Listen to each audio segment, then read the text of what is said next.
হুজুরের চাচাতো ভাই আলী রাদিয়াল্লাহু তাআলাকে ওই সমস্ত আমানতের জিনিসগুলা বুঝিয়ে দিয়েছেন এবং আলী রাদিয়াল্লাহু তাআলাকে বলেছেন তুমি প্রত্যেকের কাছে এই আমানতের জিনিসগুলো তুমি পৌঁছে দিবা। আর রাসূল সাল্লাল্লাহু আলাইহি ওয়াসাল্লাম হুজুরের চাচাতো ভাই আলী রাদিয়াল্লাহু তাআলাকে হুজুরের যে চোখের মধ্যে ঘুমাতেন, যে জায়গাতে ঘুমাতেন সেখানের মধ্যে আলী রাদিয়াল্লাহু তাআলাকে শোয়াই দিলেন। তখন রাসূল সাল্লাল্লাহু আলাইহি ওয়াসাল্লাম সেখান থেকে বের হলেন। কীভাবে বের হলেন আমি সংক্ষিপ্তভাবে বলতেছি, যেহেতু বিশাল ঘটনা, কোন সময় আয়াত আছে, এখন বলার সময় নাই। তখন রাসূল সাল্লাল্লাহু আলাইহি ওয়াসাল্লাম কী করলেন, ওই সময় আল্লাহ তাআলা রসুলকে তিনভাবে সাহায্য করলেন। প্রথমে তারা তো মক্কার মুশরিকরা কাফেররা চতুর্পাশে ঘিরাও দিল, এবং যারা যুবক তারা চতুর্পাশে রসুলের যে ঘর ছিল যেখানে বসবাস করতেন চতুর্পাশে তারা ঘিরাও দিল, রসুলকে আক্রমণ করবে ভোরবেলায়। তখন রসুল সাল্লাল্লাহু আলাইহি ওয়াসাল্লাম কী করলেন, হাতের মধ্যে কিছু বালু নিলেন, বালু নেওয়ার পরে রাসূল সাল্লাল্লাহু আলাইহি ওয়াসাল্লাম বালুর মধ্যে ফু দিলেন। ফু দেওয়ার পরে যখন বালুগুলি নিক্ষেপ করলেন তাদের মাথার উপরে, তাদের চোখের মধ্যে, তখন তারা চোখের মধ্যে মুছতেছে, তারা রসুলকে দেখতেছে না। এমন অবস্থা রাসূল সাল্লাল্লাহু আলাইহি ওয়াসাল্লাম সেখান থেকে বের হয়ে গেলেন, অথচ তারা ষড়যন্ত্র করছে রসুলকে হত্যা করবে। আল্লাহ তাআলা এরই প্রেক্ষিতে কোরআন আয়াত নাযিল করছেন, ওয়াইয ইয়ামকুরু বিকাল্লাযীনা কাফারু লিইউসবিতুকা আও ইয়াকতুলুকা আও ইউখরিজুকা ওয়া ইয়ামকুরুল্লাহ ওয়াল্লাহু খায়রুল মাকিরিন। যে হে মুহাম্মদ, আপনি স্মরণ করুন যেই সময় তারা ষড়যন্ত্র করেছে আপনাকে দুনিয়া থেকে উৎখাত করবে, আপনাকে দেশান্তর করবে, আপনাকে হত্যা করবে। তো আল্লাহ তাআলা সবগুলো দেখেছেন, আল্লাহ তাআলা কৌশল করেছেন, আর কৌশলের মাধ্যমে আল্লাহ তাআলা আপনাকে সাহায্য করেছেন। আল্লাহ তাআলা উত্তম কৌশলকারী।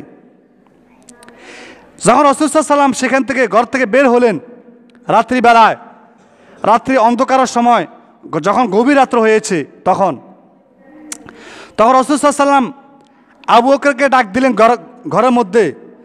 আবু বকর রাদিয়াল্লাহু আনহু যেই দিন রাসূল সাল্লাল্লাহু আলাইহি ওয়াসাল্লাম আবু বকরকে বলেছেন যে হে আবু বকর, তুমি আমার সাথে মদিনাতে হিজরত করতে হবে, আমার সফর সঙ্গী হবে, ওই দিন থেকে আবু বকর রাদিয়াল্লাহু আনহু ঘুমান নাই, প্রায় 4 মাস যাবৎ ঘুমান নাই।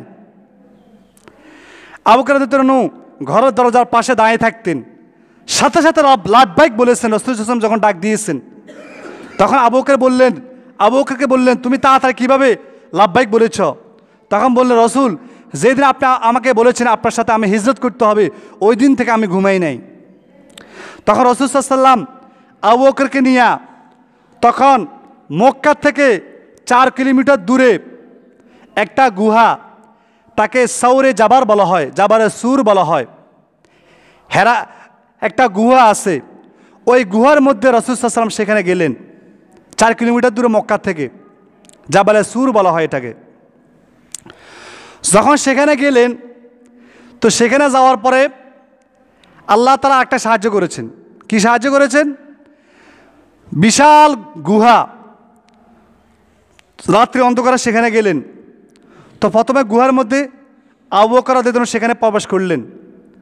প্রবেশ করার পরে গুহার মধ্যে একটা বিষাক্ত সাপের ছোলক পেয়েছেন সেখানের মধ্যে। তো আবু বকর রাদিয়াল্লাহু আনহু কী করলেন, ওনার কিছু কাপড় ছিল, কাপড়কে ছিঁড়ে গুহার মধ্যে যে সমস্ত ছোট ছোট গর্ত ছিল, ছিদ্র ছিল, সেগুলো বন্ধ করে দিলেন। আর একটা গর্ত বড় ছিল, সেটাকে বন্ধ করতে পারেন না, কাপড় ছিল না। তখন আবু বকর রাদিয়াল্লাহু আনহু নিজের পা মোবারক দিয়া সেই গর্তকে এইভাবে বন্ধ করে দিলেন। রসুলকে বললেন আপনি গুহার মধ্যে আসেন। যখন রাসূল সাল্লাল্লাহু আলাইহি ওয়াসাল্লাম গুহার মধ্যে আসলেন, আসার পরে রাসূল সাল্লাল্লাহু আলাইহি ওয়াসাল্লাম খুব ক্লান্ত হয়ে গেলেন। আবু বকর রাদিয়াল্লাহু আনহুর যে পা আছে, এই পার উপর রাসূল সাল্লাল্লাহু আলাইহি ওয়াসাল্লাম মাথা দিয়া ঘুমাইলেন। ঘুমানোর পরে তখন যে সাপ, ওই সাপ আলীকে ধ্বংস করার উদ্দেশ্য ছিল না, এই আবু বকর রাদিয়াল্লাহু আনহুকে ধ্বংস করার উদ্দেশ্য ছিল না। উদ্দেশ্য ছিল যে শুনছে সে রসুল এখানে আসবে রসুলকে দেখার জন্য। তখন ওই সাপ আবু বকর রাদিয়াল্লাহু আনহু পার মধ্যে ধ্বংস করলেন।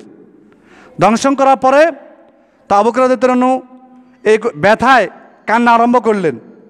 তখন আবু বকরের চোখ থেকে অশ্রু প্রবাহিত হলো, অশ্রু রসুলের চেহারা মোবারকের মধ্যে পড়লেন। তখন রসুল ঘুম থেকে জেগে গেলেন, জাগ্রত হলেন। জাগ্রত হওয়ার পরে তখন রসুল সাল্লাল্লাহু আলাইহি সাল্লাম কী করলেন, আবু বকরকে বললেন কি হলো? তখন বললেন এই অবস্থা, একটা সাপ আমাকে ধ্বংস করেছে। তো রসুল সাল্লাল্লাহু আলাইহি সাল্লাম রসুলের লালা মোবারক আলী রাদিয়াল্লাহু আনহুর পায়ের মধ্যে দিয়ে দিলেন, সাথে সাথে বিষ চলে গেছে, আবু বকর রাদিয়াল্লাহু আনহু ভালো হয়ে গিয়েছে। এরপরে তখন যখন তারা শুনতে পেল, যখন ভোরবেলা হলো, তখন তারা দেখলো যে আলী রাদিয়াল্লাহু আনহু রসুলের যেখানে শোয়া অবস্থা আছেন সেখানের মধ্যে একজন ব্যক্তি চাদর মোড়া দিয়ে শুয়ে রইলেন। তখন তো তারা খুশি, রসুলকে পাবে সেখানে। যখন চাদর মোবারক উঠেলেন তখন দেখলেন আলী রাদিয়াল্লাহু আনহু, তখন তারা খুব গরম হয়ে গেলেন, আলী রাদিয়াল্লাহু আনহুকে মারধর করলেন। তখন বললেন রসুল তো এখানে নাই, রসুল তো চলে গিয়েছে, কিছু আমানত আছে কাফের মুশরিকদের, তোমাদের কিছু আমানত আছে, এই আমানতকে পৌঁছে দেওয়ার জন্য আল্লাহ রসুল আমাকে এখানে সবাই দিয়েছেন। তখন তারা ঘোষণা করলেন যারা রসুলকে পাবে, আবু বকরকে যেখানে পাবে তাদেরকে 100 উট পুরস্কার দেওয়া হবে। তখন কাফের মুশরিকরা তারা চতুর্পাশে খোঁজ করতে লাগলো। খোঁজ করতে করতে ওই গুহার নিকটে আসলো। যখন গুহার নিকটে আসলো তখন আবু বকর রাদিয়াল্লাহু আনহু খুব চিন্তিত হয়ে গেলেন। এখন যদি গুহার নিচের দিকে তাকায় তখন তারা রসুলকে দেখবে, আবু বকরকে দেখবে। আবু বকর রাদিয়াল্লাহু আনহু খুব ভয় পেয়ে গেলেন।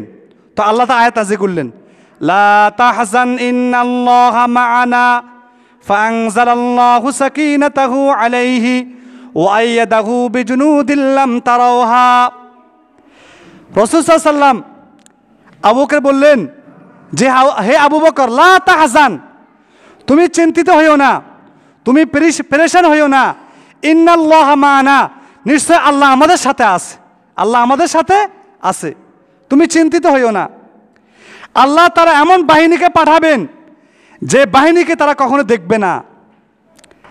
এরপর আল্লাহ তারা কি করলেন যে এই গুহার উপরে মাকড়সা এসে জাল বুনলেন, জাল তৈরি করলেন, সেখানে কবুতর আসি ডিম পারল। কাফের মুশরিকরা যখন সেখানে আসলেন গুহার পাশে, তখন আবু বকর রাদিয়াল্লাহু আনহু তাদের পা দেখতেছেন।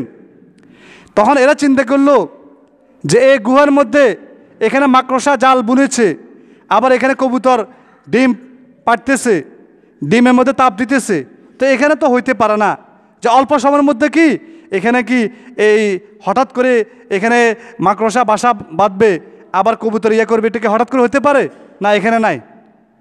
দেখছেন আল্লাহ তারা কীভাবে সাহায্য করেন। তখন তারা এখান থেকে চলে গিয়েছে। 3 দিন পর্যন্ত তারা এখানে ছিল। রাসূল সাল্লাল্লাহু আলাইহি ওয়াসাল্লাম এই গুহার মধ্যে, সংক্ষেপ করতেছে সময় কম, এই গুহার মধ্যে 3 দিন ছিল। 3 দিন থাকার পরে এরপরে এই 3 দিন কী অবস্থা হলো, খাবার দাবার ব্যবস্থা কীভাবে হয়েছে। আবু বকর রাদিয়াল্লাহু আনহুর একজন গোলাম ছিলেন, তার নাম হলো উমায়ের। সে প্রত্যেক দিন খাবারের ব্যবস্থা করতেন এবং সে কি করলেন, প্রত্যেক দিন কিছু ছাগল এই গুহার পাশে বিচরণ করাতেন, চড়াতেন।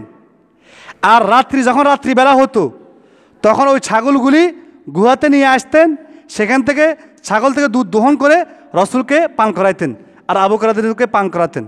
এভাবে 3 দিন তাদের খাবার দাবারের ব্যবস্থা করলেন।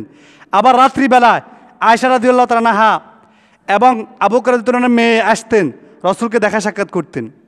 এইভাবে 3 দিন সেখানে গুহার মধ্যে ছিলেন।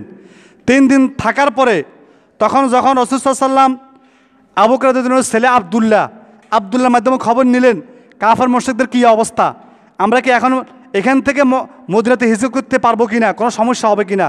তখন খোঁজ খবর নিয়ে দেখতে পেলেন যে তারা নৌরেশ হয়ে গেল, তারা তো আর খুঁজে পাচ্ছে না। তখন রাসূল সাল্লাল্লাহু আলাইহি ওয়াসাল্লাম আবু বকর রাদিয়াল্লাহু আনহুকে নিয়ে সে গুহার থেকে তখন মদিনায় হিজরত করলেন। সংক্ষেপ বলতেছে, এখানে আরও অনেক ঘটনা ঘটছে। যখন মদিনায় হিজরত করছে, মদিনার কাছাকাছি আসলেন, তখন মদিনাবাসীরা রসুলকে অভ্যর্থনা দেওয়ার জন্য এবং ছোট ছোট বাচ্চারা তারা কবিতা আবৃত্তি করেছেন। তোলা আল বাদরু আলাইনা মিন সানিয়াতিল বিদাই ওয়াজাবা শুকরু আলাইনা মাদালিল্লাহি দাই। তারা এই কবিতে আবৃত্তি করেছেন। তারা বলেছেন যে এই মদিনাতে যিনি এসেছেন উনি এই মদিনাতে এসেছেন, সূর্যের আলো এখানে এসেছেন, এখানের মধ্যে আমাদের উপর আবশ্যক হলো ওনার শুকরিয়া জ্ঞাপন করা, ওনার আশ্রয় দেওয়া। তখন তারা কী করলেন, হুজুর সাল্লাম, এখানে অনেক ঘটনা ঘটেছে। হুজুর সাল্লাম প্রথমে হুজুর সাল্লামের যে ওঁট ছিল, এই ওঁট প্রথমে মসজিদে নববী যেখানে আসে সেখানে আসলেন। এরপরে একজন সাহাবী আইয়ুব রাদিয়াল্লাহু তাআলা আনহু ওই সাহাবীর ঘরে আসলেন, সেখানে রাসূল সাল্লাল্লাহু আলাইহি ওয়াসাল্লাম প্রথমে সেখানে আসলেন। তখন মদিনাবাসীরা সমস্ত সাহাবাদেরকে, যেটা আমার ঘটনা বলার উদ্দেশ্য, মদিনাবাসীরা সমস্ত সাহাবাদেরকে সাহায্য করলেন। এমনকি তাফসীর কিতাবের মধ্যে আছে সমস্ত সাহাবায়ে কেরাম, সমস্ত মদিনা আনসাররা সমস্ত সাহাবাদেরকে ঘর বাড়ি জায়গা সম্পত্তি সব কিছু তাদেরকে দিয়েছেন। এমনকি তাদেরকে তাদের উত্তরাধিকারের মধ্যে তাদেরকে শরিক করেছেন, তাদের জায়গা জমির মধ্যে সম্পত্তির মধ্যে তাদেরকে শরিক করেছেন, ঘর বাড়ি দিয়েছেন।